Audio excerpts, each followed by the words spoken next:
안녕하세요, 여러분. 공학 소프트웨어 및 실습 비선형 방정식의 해법에 대해서 살펴보도록 하겠습니다. 자, 오늘 진행할 내용은 제가 지난 시간에 이분법이라는 부분에 대해서 살펴봤었죠. 자, 여기서 이분법이라는 개념 자체는 이제 어떤 거냐? 그래프적으로 그 값을 추적하는 어떤 일종의 추적하는 기법이다. 이렇게 정의를 내릴 수가 있겠습니다. 자, 어떤 그래프가 이렇게 fx는 y라고 하는 함수에서 우리가 일반적으로 방정식을 푼다라고 했을 때 요 y는 0이라고 놓고 그래서 fx가 0인 지점 이 지점을 우리가 이 지점을 만드는 x를 해다라고 얘기를 하게 되는 거죠. 자, 그래서 그래프로 표현했을 경우에는 자, 여기가 0일 때 그래프가 이런 식으로 표현됐을 경우에는 이 지점이 우리가 해 이렇게 얘기를 하게 되는데요. 자, 이게 바로 중간값 정리에 대한 일종의 개념이 되겠습니다. 자, 만약에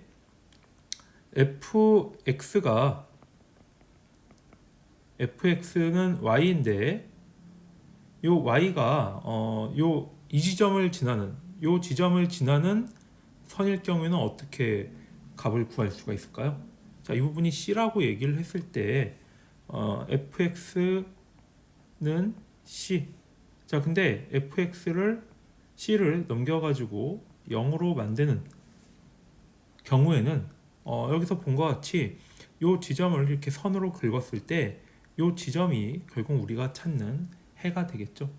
자, 그래서 이런 식으로 우리가 어떤 함수에 대해서 해를 구할 수가 있고요. 그 다음에 두 번째 아이디어는 이분법에서 설명한 바와 같이 자, 여기에서 어떤 지점을 이제 구간으로 놓았을 때 이 지점의 해는 어떤 식으로 추적을 할 수가 있느냐?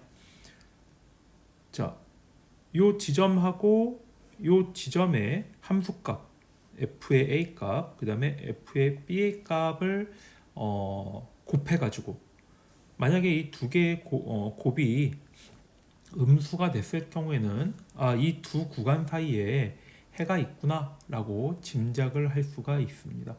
자, 만약에 해가 두 개의 곱이 같다라고 했을 경우에는 이 두 구간 사이에는 해가 없다라고 얘기를 할 수가 있겠죠. 자, 그래서 여기 그래프가 제가 지난 시간에 이거 그리려고 하다 보니까 조금 이상했었죠. 자, 여기서 두 구간이 있고요. 그 다음에 자, 이렇게 지나는 값이 있다라고 얘기를 했을 때 값이 있다고 했을 때 자, 요 지점의 함수값의 곱은 음수가 되겠습니다. 자, 근데 여기 중간 지점을 이렇게 딱 나눠 가지고 구간을 나눠 보는 거죠. 자, 그래서 요 구간하고 그 다음에 요 두 구간을 이제 비교를 해서 자, 요 구간에서의 가운데의 값은 요 두 개의 값을 곱했을 경우에는 요 지점은 양수가 되고 여기는 보게 되면 여기는 양수, 그다음에 여기는 음수가 되기 때문에 이 구간은 음수가 되게 됩니다.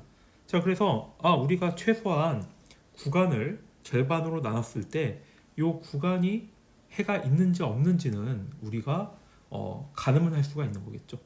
자, 그래서 이 구간을 계속 세분화해 가지고 절반으로 나누고 그 다음에 여기를 또 절반으로 나누고 그 다음에 여기를 절반으로 나누고 하다 보면은 이 값의 차이가 상당히 실제 근하고 근접하게 감을 알 수가 있습니다. 자, 그래서 이 특성을 이용을 한 게 바로 이분법이다 라고 할 수가 있겠습니다. 자, 이번 시간에는 또 비선형 방정식의 해법 중에 여러 가지 해법들이 있는데 각각의 해법들에 대해서 살펴보도록 하겠고요. 그 다음에 오차의 한계라는 개념에 대해서도 같이 살펴보도록 하겠습니다. 자, 앞에서 이제 이분법에 대해서 그래서 여러분들이 실습 시간에 뭐 순서도를 통해 가지고 이제 실습도 해보고 그랬을 텐데요. 자, 그럼 약간 궁금한 게 있죠. 자, 어떤 궁금한 게 있냐면은 자, 어느 정도까지 가까워져야 되느냐. 그 다음에 우리가 해를 찾기 위해 가지고 몇 번을 반복해야 되느냐. 예를 들어서 뭐 한 번 반복할 수도 있고 아니면 100번 반복할 수도 있고 이것을 계속 계산하다 보면은 몇 번까지 해야 되는 거지? 자, 이 부분이 좀 헛갈릴 수가 있습니다. 자, 그래서 여기 보게 되면은 이 오차 같은 경우에는 어쨌든 발생을 할 수밖에 없는데요. 자, 예를 한번 또 들어보도록 하죠. 만약에 어떤 함수가 이 구간 사이에 존재를 하고 있는데요. 요 값이 무리수다라고 한번 가정을 해보도록 하겠습니다. 그리고 구간은 0하고 1입니다. 자, 그러면 요 값은 무리수이기 때문에 값이 딱 떨어질 수가 없죠. 여기 보게 되면은 이분법을 사용했을 경우에는 0하고 1 사이를 나눠주게 되면은 여기 가운데 값은 0.5가 됩니다. 근데 보게 되면은 0.5, 그 다음에 0.25, 0.0125, 그 다음에 0.0625 이런 식으로 나오게 되겠죠. 자, 이 구간을 아무리 세밀하게 나눈다고 하더라도 어쨌든 요 해가 만약에 무리수다라고 했을 경우에는 정확하게 떨어지는 값이 어쨌든 존재할래야 존재할 수가 없게 되는 거죠. 왜? 무리수하고 유리수하고는 당연하게 다른 범위의 수이기 때문입니다. 자, 그래서 아무리 반복을 해도 정확한 해를 찾을 수 없는 경우가 생기기 때문에 그럼 언제까지 해야 되냐? 이거를 무한정 반복한다고 해서 정확하게 값을 갈 수가 없기 때문에 야, 우리가 어느 정도까지 하고 자, 이 정도 되면은 그만합시다. 자, 이렇게 얘기를 할 수가 있어야 됩니다. 그럼 그걸 누가 정했느냐? 우리가 정하는 거죠, 그러니까. 그럼 어떻게 정하느냐? 목표를 정해야 됩니다. 야, 소수점 넷째 자리까지 하자. 예를 들어서 우리가 미터 단위로 뭔가 가공을 하든가 아니면 미터 단위로 뭔가 측정을 하는데 정밀도를 예를 들어서 1mm로 합시다. 아니면은 정밀도가 1mm보다 낮아야 된다. 마이크로미터 수준으로 낮아야 된다. 자, 이런 식으로 얘기를 했을 때는 우리가 어느 정도까지 이분법을 수행해야 되는지 목표를 정할 수가 있게 되는 거겠죠. 그래서 일반적으로 여기서는 우리가 정밀도로 얘기를 하게 됩니다. 그래서 어느 정도 유 숫자까지 안에 들어갔을 경우에는 이제 더 이상 더 나눠도 의미가 없기 때문에 더 이상 그만해도 되겠다. 자, 이렇게 얘기를 할 수가 있게 되는 거죠. 자, 그러면은 이것을 우리가 조금 더 식으로 이렇게 표현을 하게 되면요. 자, n번 반복한 다음에 요 값을 a, b, c라고 이렇게 얘기를 했을 때요. 자, 여기 보게 되면은 a하고 b 같은 경우에는 여기서 우리가 처음에 시작하는 a하고 b 부분이 되겠죠. 그 다음에 가운데로 나눠지는 부분을 자, c라고 했을 때 요 기준으로 보게 되면요. a하고 b를 뺀 것은 결국은 A하고 B의 그 차이의 범위는 자, 이전에 반복을 하기 전에서의 A, B 구간의 거리의 2분의 1이 되는 거죠. 자, 그래서 그는 A 또는 C, 그 다음에 C 또는 B 사이에 존재를 하게 되는데요. 자, 그래서 그는 자, 이런 식을 우리가 가지게 될 수가 있습니다. 자, 그럼 이것을 n번 반복한다고 하면 어떻게 되겠어요? 자, A하고 B의 절반 간격. 그 다음에 나누는 거리는 요 절반의 간격. 그러니까 우리가 만약에 길이가 0부터 1까지다라고 했을 경우에는 한 번 나눴을 경우에 간격은 0.5가 됩니다. 자, 두 번 나눴을 때는 0.25가 되는 거겠죠. 그래서 요 거리를 계속 2로 나누는 형태가 되게 됩니다. 자, 그래서 n번까지 반복한다라고 했을 때 우리가 요 정답하고의 요 값의 차의 범위는 결국은 2의 n승분의 b 빼기 1이라고 하는 공식으로 표현을 할 수가 있게 되는 거죠. 그래서 이것을 우리가 오차다라고 이렇게 얘기를 하게 됐을 때 결국은 공식은 2의 n승분의 1, 그 다음에 a하고 b 사이의 간격, 그러니까 처음에 잡아준 간격이 되게 되는 거겠죠. 자, 그러면 이것을 통해 가지고 우리가 이 정도 오차까지면은 이 정도 차이면은 값을 구했다라고 이렇게 하자라고 결정을 했게 되면은 우리가 최소한 몇 번 정도 할 수 있을지, 몇 번 반복하면은 우리가 원하는 정도의 오차를 가진 값을 가질 수가 있는지 우리가 확인할 수가 있게 되는데요.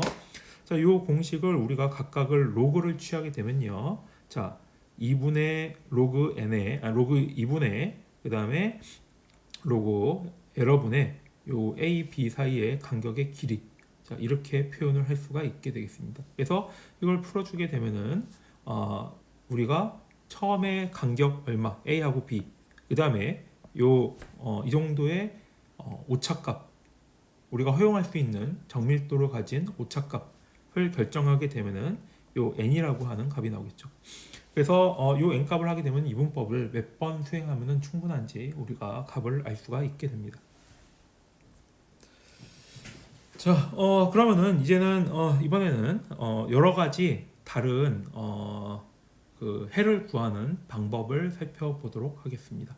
자, 이분법 같은 경우에는 좀 상당히 처음 시작한 거니까 이해하기는 쉽지만 실제 수행을 해보게 되면은 그 연산을 좀 은근히 많이 해야 됩니다.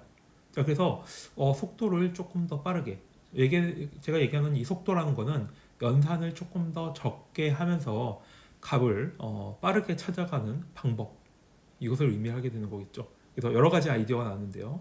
자, 첫 번째 우리가 볼 것은 가위치법이 되겠습니다. 자, 우리가 얘기하는 가위가 아니고요. 그 다음에 위치. 그래서 영어로는 false position method라고 얘기하게 됩니다. 그래서 위치를 가상으로 정한다 라고 해서 해가 있는 위치를 이쯤에 있을 거다 라고 딱 가상으로 놓고 그 다음에 판정을 내리는 방법이 되겠습니다. 자, 기본적인 아이디어는 어떤 아이디어냐면요. 자, 요 함수가 있는데요. 자, f라고 하는 함수가 있는데 이 함수의 두 가지 지점을 우리가 결정을 하게 됩니다. 자, 그러면은 요 함수에 대해서 a 값에 대해서 함수의 fa 값이 나오고 그 다음에 b에 대한 fbb 값이 나오게 되겠죠. 자, 그러면은 요 두 지점을 이제 지나기 때문에 이 두 지점을 지나는 1차 함수를 우리가 가상으로 정할 수가 있습니다. 자, 그러면은 이 함수에서 두 지점을 지나는 점을 1차 선으로 이렇게 쫙 연결했을 때 여기 좀 빨간 선이 되겠죠. 자, 요 빨간 선이 되겠는데 요 빨간 선이 지금 보게 되면 x축하고 접하는 부분, 요 부분을 C라고 잡았을 때 요 C를 일단 해다라고 생각을 하게 됩니다. 그래서 요 해를 기준으로 요 해가 실제 요 x값하고 얼마나 가까운지를 이제 비교를 하게 되는 거죠. 자, 그래서 여기 보게 되면은 자, 1번부터 이렇게 보도록 하죠. 자, 1번이 그래서 두 지점에 지나는 직선을, 두 지점이 이거죠. A하고 FA, 그 다음에 B하고 FP가 되겠죠. 자, 이것을 기울기를 M이라고 얘기를 했을 때 이 지점의 X를 지나는 우리가 원하는 가상의 해, 요 C의 값은 자, 요 함수를 만족을 하게 됩니다. 자, 그래서 요 Y 값이 0일 때 그때의 X, 그러니까 이 부분이 C가 되겠죠. C를 우리가 구할 수가 있게 됩니다.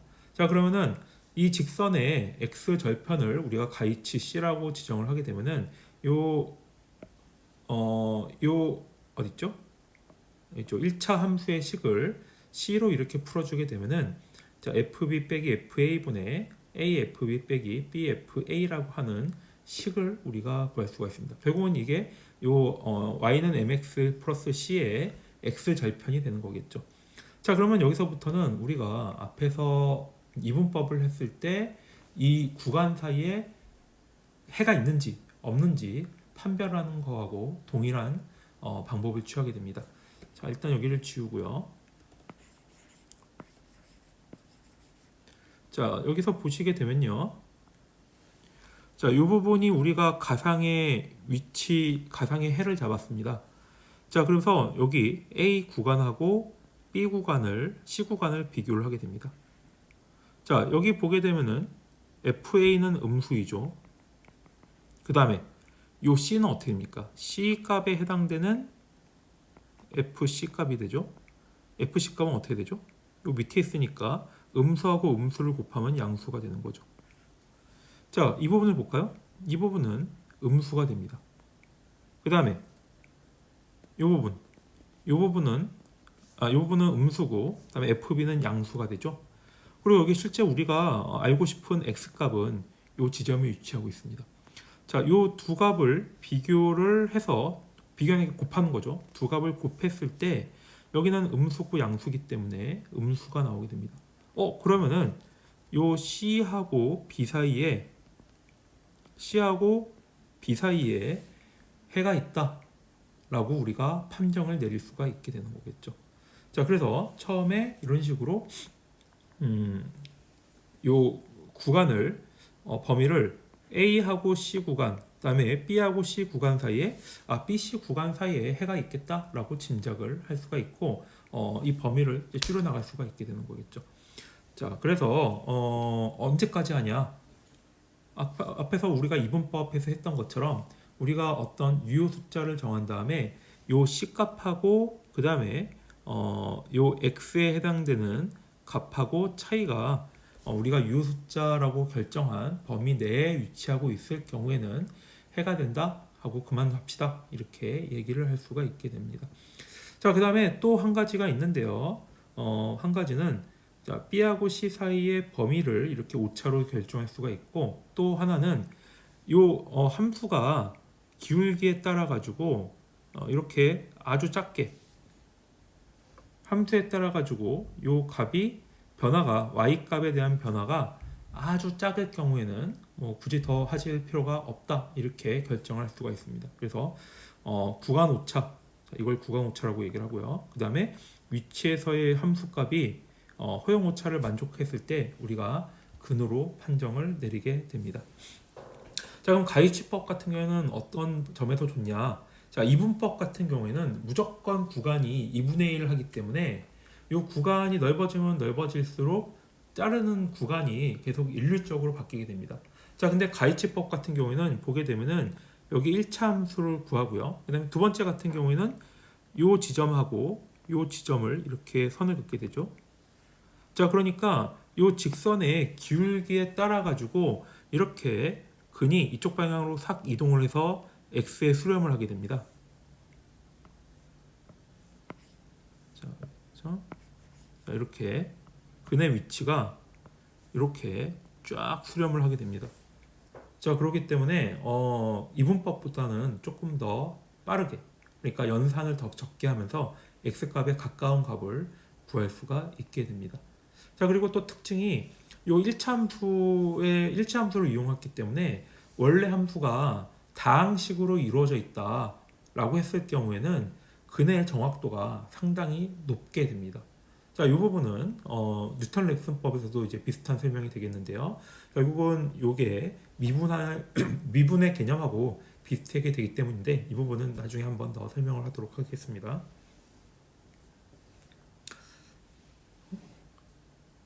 이미 다 있네요. 자, 이 부분은 지금 다 설명을 했으니까 이거 한번 여러분들 참고하시면 되겠고요. 자, 근데 이게 문제점이 하나 있는데요.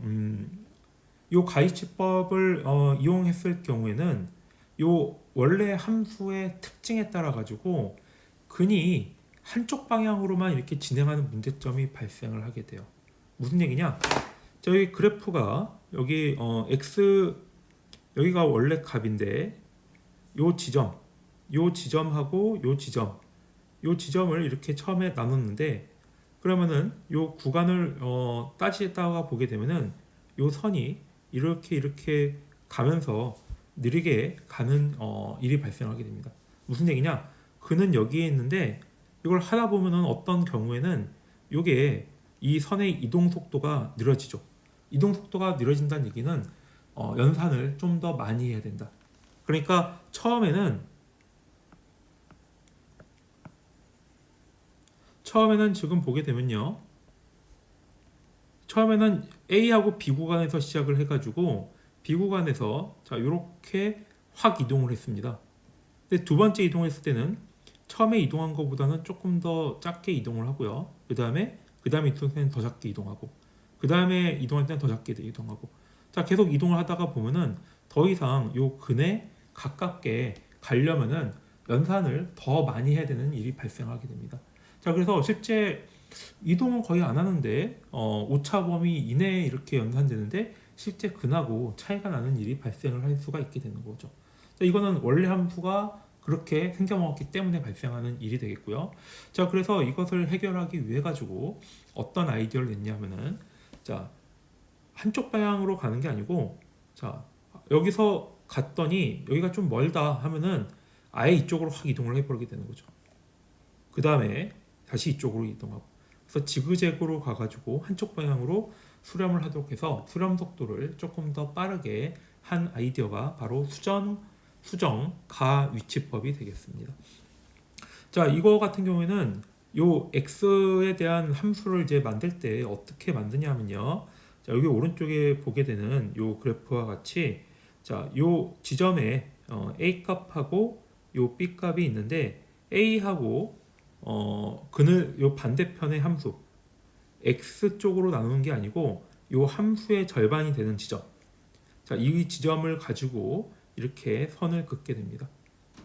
자, 그래서 자, 여기 보게 되면 구간은, 자, B1의 2분의 FB1, 그 다음에 C의 FC, 자, 이렇게, 그러니까 X축이 아니고 Y축으로 나눠서 이렇게 구간을 잡게 됩니다.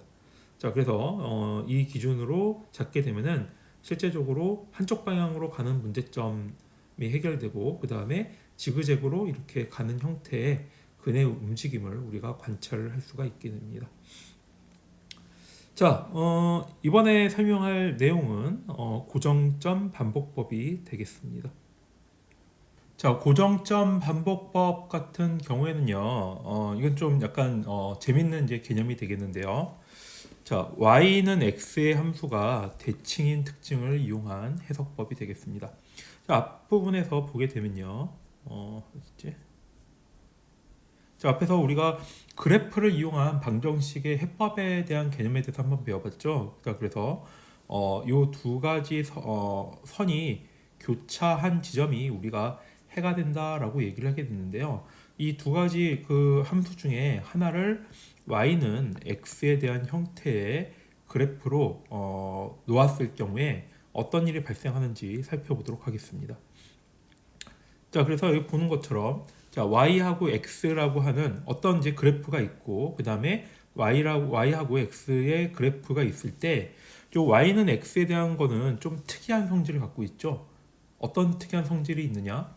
자, x가 입력이고, 그 다음에 y가 함수의 출력이라고 할 때, 요 x하고 y가 출력이 될 수도 있고, 다시 거꾸로 입력이 될 수도 있습니다. 무슨 얘기냐? 결과값이 다시 입력으로 늘 수 있다 라고 하는 게 y는 x에 대한 함수에 대한 특징이다 라고 얘기할 수 있겠죠. 자, 그래서 첫 번째 이제 어떻게 하는지 이제 구체적으로 한번 보도록 하겠습니다. 자, fx가 0인 우리 방정식이 있습니다. 함수가 있는데 이 함수의 해는 fx는 0인 형태가 되겠죠. 자, 그리고 이 형태를 x는 g의 x의 형태로 변환을 하게 됩니다. 자, 예를 들어서 코사인 x는 0이라고 하는 함수가 있다고 했을 경우에 이것을 x는 gx 형태로, 그러니까 어떻게 하면 되겠어요? 각항에다가 x를 더해주게 되면은 x 플러스 코사인 x는 x가 되겠죠. 자, 그래서 여기 보게 되면은 요 x 부분은 자 이쪽으로 가는 거고, 이게 gx 형태, 그러니까 fx가 변환된 형태가 되겠습니다. 자, 그러면은 이렇게 변환이 되게 됐을 때 그래프의 해는 x 더하기, 자, y는 x다 이렇게 그려졌을 때 x 더하기 코사인 x에 대한 형태의 그래프가 어떤 겹쳐진 형태가 되겠습니다. 자, 그래서 이 공식 같은 경우가 우리가 이 형태로 만들게 되면은 이것을 점화식의 형태로 변형을 할 수가 있습니다. 자, 그래서 여기에 있는 gx에다가 xi를 넣어주게 되면은, 자, 이게 xi 플러스 1, 점화식의 그 다음번에 값이 되는 거겠죠. 그래서 이 값을 다시 이걸 반복을 하게 되면은 계속 반복을 하게 되다 보면은 해에 근접한 형태로 다가가게 됩니다. 그래서 그 부분은 여러분들이 수렴하는 경우는 자, P63페이지에 요 형태가 있는데 제가 예제 그래프는 발사하는 걸 넣었으니까 이걸 좀 다시 한번 그려보게 되면요. 자, 이런 함수가 있을 때 자, y는 fx에 대한 함수가 있고요. 그래서 이 값을 이 점화식 형태로 표현을 하게 되면은 자, 이렇게 이렇게 그래서 계속 이렇게 나선형꼴로 가다가 어느 정도 값이 되면은 수렴을 해 나가는 것을 확인할 수가 있습니다. 그래서 이거는 출력값을 y는 x에 대한 함수가 입력하고 출력을 번갈아 갈 수가 있다는 특징에 의해서 만든 거기 때문에 자 이렇게 만들 수가 있게 되는 거고요. 그래서 이걸 그래프로 그려보게 되면은 예쁜 나성형 그래프를 그려볼 수가 있게 됩니다. 자, 이 고정점 반복법 같은 경우에는 아이디어는 되게 간단한 대신에 몇 가지 문제점이 있는데요.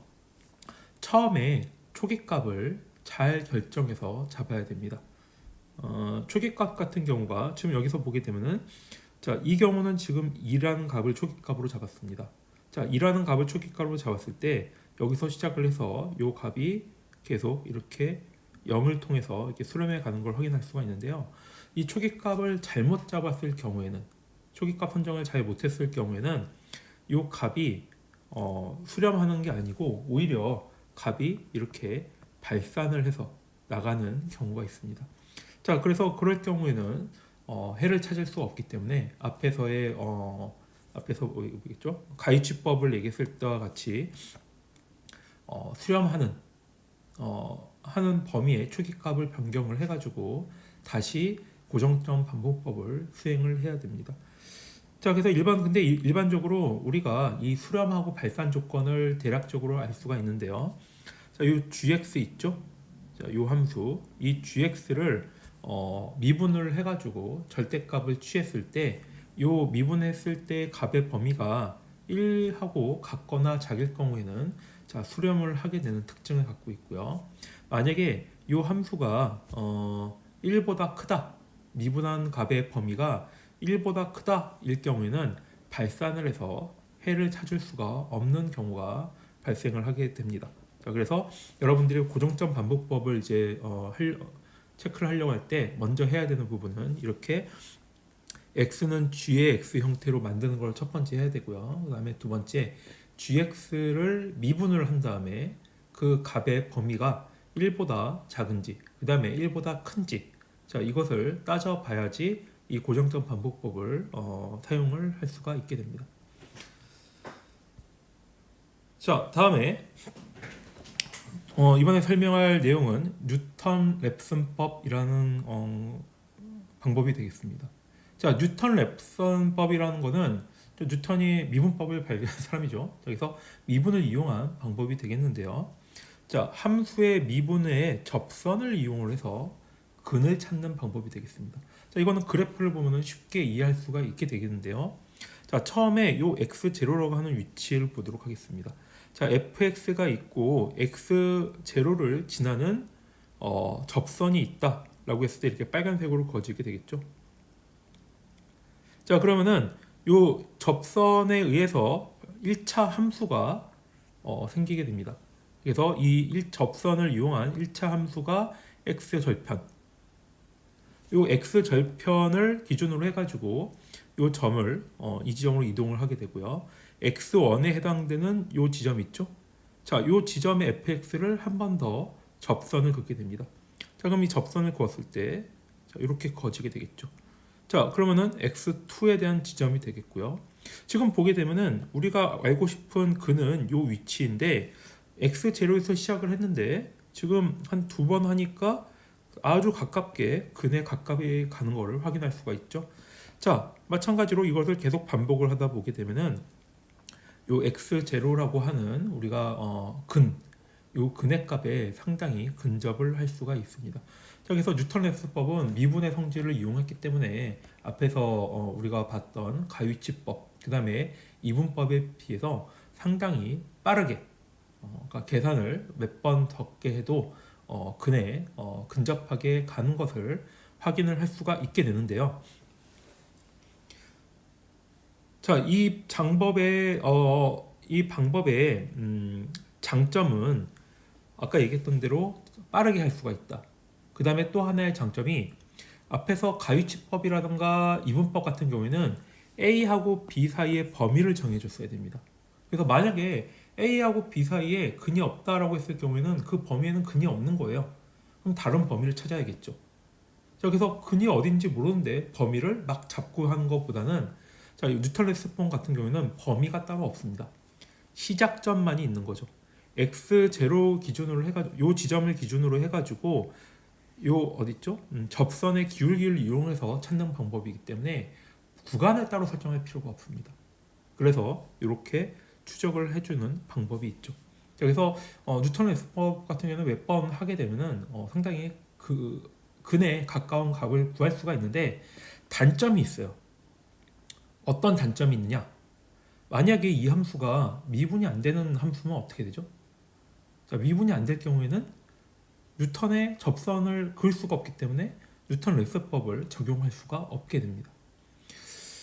자, 그래서 이런 문제점이 좀 몇 개가 있지만 어쨌든 요 절편을 이용을 하는 여기 있죠? 이 방법을 이제 이용을 하기 때문에 여러분들이 함수가 있고 미분을 해가지고 이 점화식을 만들게 되면은 요 근을 쉽게 구할 수가 있게 되고요.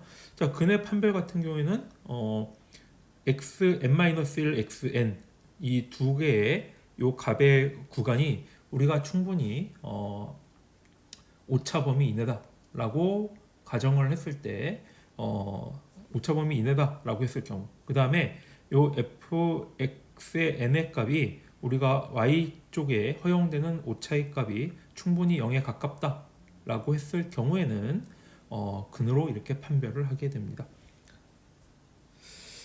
자, 앞에서 보게 되면은 뉴턴법 같은 경우에는 매번 도함수, 그러니까 미분을 해야 되겠습니다. 그래서 경우에 따라 가지고 해를 찾을 수도 있고 해를 못 찾는 뉴턴 레슨법으로는 자, 이런 방법이 발생을 할 수가 있게 되는 거죠. 또 어떤 경우에는 극히 드물게 함수의 특징에 따라 가지고 발산하는 경우도 발생을 할 수가 있게 됩니다. 자, 그래서 이 부분을 좀 개선하기 위해서 만든 게 할선법이 되겠습니다. 자, 할선법은 앞에서의 미분하고 비슷한 개념이 되겠고 그 다음에 가이치법하고도 약간 비슷한 법이 되겠는데 일단 임의의 두 점을 연결하는 선을 이용을 해서 그러니까 만약에 미분이 안 될 경우에는 어떤 이 두 지점을 선정을 한 다음에 두 지점의 기울기를 이용을 해서 임의로 선을 이제 긋는 방법이죠. 그래서 엄밀하게 얘기해서 가이치법하고는 비슷한데 이 두 지점의 기준으로 한 이 선을 이용한 방법이기 때문에 오히려 미분법, 뉴턴 레슨법에 가까운 방법이 되겠습니다. 자, 그래서 이 함수를 미분 함수가 아닌 두 지점의 기울기를 구하는 함수를 이용을 해가지고 자, 이런 형태의 x값을 구하는 식을 만들게 됩니다. 자, 그 다음에 그럼 여기서 이제 선이 구해졌기 때문에 이 선에 나오는 값을 마찬가지로 이 결과값을 기준으로 해서 다시 점화식 형태로 표현을 하게 됩니다. 자, 그래서 이것을 계속 반복을 하게 되면은 마찬가지로 어느 특정한 범위 앞에 현재 계산값, 이전 계산값과의 차이가 우리가 정한 이 숫자 범위 내에 충분히 존재한다라고 했을 경우에 해라고 결정을 하든가 아니면은 이 해의 값에 y의 값이 충분히 0에 근접하다 우리가 정한 이 숫자 범위에 근접하다라고 했을 경우에는 자, 이럴 때는 해에 도달했다 이렇게 판별을 할 수가 있게 됩니다. 자, 그래서 앞에서 보게 되면은 이 뉴턴 레슨법하고 동일한데 이 부분이 미분 부분을 자 이렇게 x의 n, xm-1, f의 xn, f의 xm-1 자 이런 형태로 놨기 때문에 이 부분이 결국은 기울기 부분하고 대응이 되는 부분이겠죠. 그래서 여러분들이 이거 생각하시면 될 것 같아요. 자, 리미트해서 우리가 미분이라고 하는 게 x가 h로 갈 때 x 빼기 x, x 빼기 h라는 형태가 되는 거죠. 자, 그래서 이 h 부분이 충분히 작은 경우, 그래서 델타 H인 경우, 이 델타 H인 경우로 의미를 하게 되는 것이게 됐습니다. 자, 마찬가지로 근의 판별은 이 두 구간의 차이가 허용 오차 이내, 그 다음에 x의 n값의 값이 허용 오차 이내일 경우에 이렇게 그만 이제 충분히 근으로 본다, 이렇게 판별을 할 수가 있는 거가 되겠고요. 자, 그렇게 해서 우리가 상당히 여러 가지 뭐 이분법, 가위치법, 수정가위치법, 그 다음에 할선법, 또 뭐 있죠? 고정점 반복법, 뉴턴 랩슨법, 자, 이런 5가지, 6가지 방법을 살펴보았는데요. 이 부분이 여러분들이 이제 내용이 많기 때문에 일일이 이렇게 다 예를 들면서 이제 할 수는 없고, 이렇게 개념에 대해서 주로 설명하는 식으로 설명을 했습니다. 자, 그러면 이제 이거 설명이 됐으니까 이제 마지막으로 이제 과제에 대해서 한번 설명을 하도록 하겠습니다. 자, 요 각각의 방법을 여러분들이 다 한 번씩 해보면 좋겠지만, 또 그렇게 되면은 여러분들 저에 대해서 상당히 원망이 많겠죠. 자, 그래서 제가 과제 게시판에다가 이제 과제를 등록을 할 텐데요. 여러분들은 이제 한 가지 방법. 일단 첫 번째는 제가 여러분들한테 있습니까? 자, 이분법을 기준으로 해가지고 알고리즘을 세우는 방법. 그 다음에 요 이분법 알고리즘의 순서도. 그 다음에 이분법 알고리즘의 소스 코드까지 다 실습 시간에 제공을 해 주었습니다. 자, 그래서 여러분들이 이 순서도하고 그 다음에 소스 코드를 이용을 해가지고 여러분들이 각자 할선법이든 가이츠법이든 아니면 뉴턴 랩슨법 등을 적용을 해가지고 이 두 가지를 비교를 해볼 수가 있는 거겠죠. 그래서 제가 여러분들한테 한 문제를 이제 결정을 하게 할 겁니다.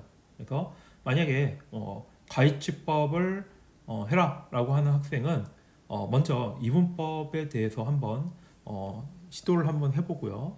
그 다음에 제가 선정한 방법, 뭐 가이치법을 이용을 해서 문제를 풀도록 선정된 친구는 이 가이치법에 대한 스크립트, 그러니까 프로그램을 작성을 해가지고 이분법하고 그 다음에 본인이 작성한 결과값, 그 다음에 실제 원래의 결과값, 자, 이런 부분들을 비교를 하는 리포트를 작성을 하면 되겠습니다. 이 과제를 이렇게 내는 이유는 여러분들이 실습 시간에 실습을 하게 되면은 제가 그냥 하는 부분만, 제가 이렇게 따라하는 부분만 그대로 따라하는 거기 때문에 실제적으로 여러분들이 학습이 거의 안 되는 부분이 있습니다. 여러분들 솔직히 제가 하는 거 따라하는 것도 이제 좀 힘든 친구들도 있겠죠.